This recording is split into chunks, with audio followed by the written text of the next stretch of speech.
Usa sa mga nahatag nga epekto ning panahon sa pandemya ngadto sa mga tawo mao ang pagpalambo pa sa mga skills ug talent. Samtama tawo anaa sa ilang panimay o way kalingawan, ilang gihatag ang ilang panahon aron nga mapalambo pa ang ilang katakos sa pagluto, drawing, sayaw, kanta ug uban pa. Usa na nini ang usa sa mga iladong street photographer sa Sugbo nga gikan sa iyang pagkahilig sa photography. Iyang gibubo ang iyang oras sa pagdiskubre og bag-ong skill sama na lang sa pagbuhat og Pinoy Urban Diorama.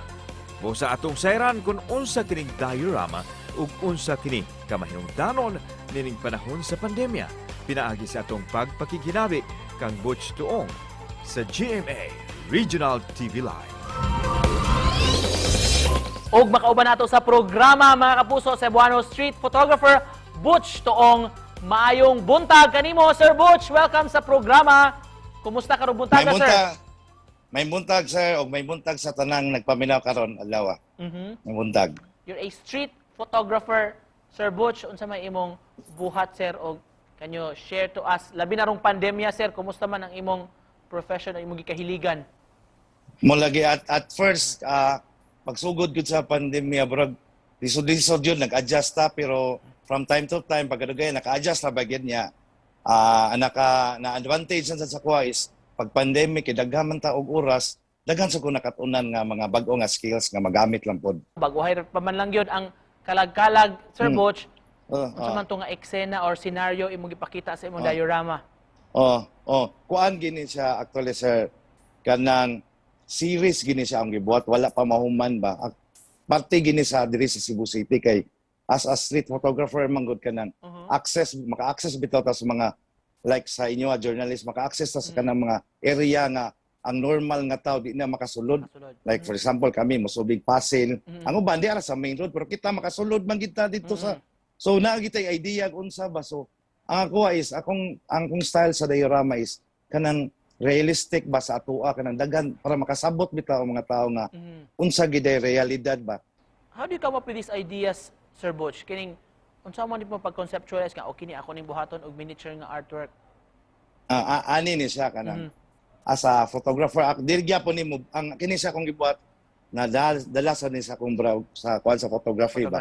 Kay ako amgod lahi magud ako kanang mag photo walk ko ron sa mo gina ko nabantayan. Once happy gay ako emotion gani bati akong shots as in bati gyud. Pero once mo photo walk ko solo ko nga guol bit ako na koy problema. Mas ma-feel na ko ang lugar, mas nindot akong shot, makakuha kog emotion sa mga tao. Same ra gyapon sa diorama. Doon na ba kay makita na mong sample ron buntaga, sir? Yung mga pila ka adlaw ni kasagaran, sir, ang usa nimo ka proyekto? Ako lang ni example katong last inyo nakit-an kining ang murag kuan man siguro mga 2 to 3 weeks na ako. Dili ini state ha 8 hours. Nay usahay 1 hour ako mo trabaho, ini kagabi ako ikuan ning usa. Kini sad siya akong kuanan ni sa katong sa Pasil ni siya nga kuan. Sa kabantay ka ng kilid sa Pasil bitaw nga naay. Sapa ni sir? Kanang sa Pasil bitaw, Pasil area na bridge o mao ni sila.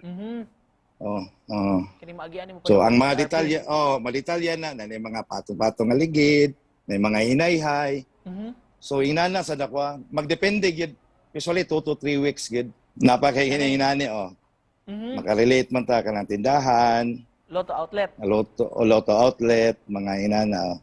So muna akong mga kanang makita ginato do makarelate kita ba. Mo akong mga artwork nako. Unsay materialis gamit nimo ani sir? Kasagaran gid no. Cardboard kanang sa mga kanang ito mga grocery ta niya. Di naman ta pwede plastic ron. So ako gi pakarton. Daghan-daghan naman kag nabuhat sir unsa may imong plano do na kay kani unsa man i-exhibit ba nimo kaha? Para mapakita no ni tanan. Ang kuan ni sir is munang usa sa na sa rason nga dili na ko mabaligya kay na magi-offer na ko mag-exhibit niya. Karon series man siya manon pag ginin ako kay daghan kini all about Cebu City ba. All right, in closing Sir Butch, mensahe nimo sa mga nagtan-aw nato ron. Na may something buhaton dilan sa photography bitaw or kining sa diorama kanang makaya gina ninyo kay labi na kining sa diorama ba kay kanang ang mula gito ang materials na ragid sa tuano niya kanang makawala sa stress bitaw. Very interesting. Daghang salamat, sir, sa pag-uban ka na Sir, mo karong daghang- buntaga o pagpakita sa imong mga obra, mga kapuso, street photographer. Daghang salamat. O ang nagpaluyo Thank you. sa Pinoy Urban Diorama, Sir Butch Toong. Daghang salamat, sir. Thank you, sir. Thank you.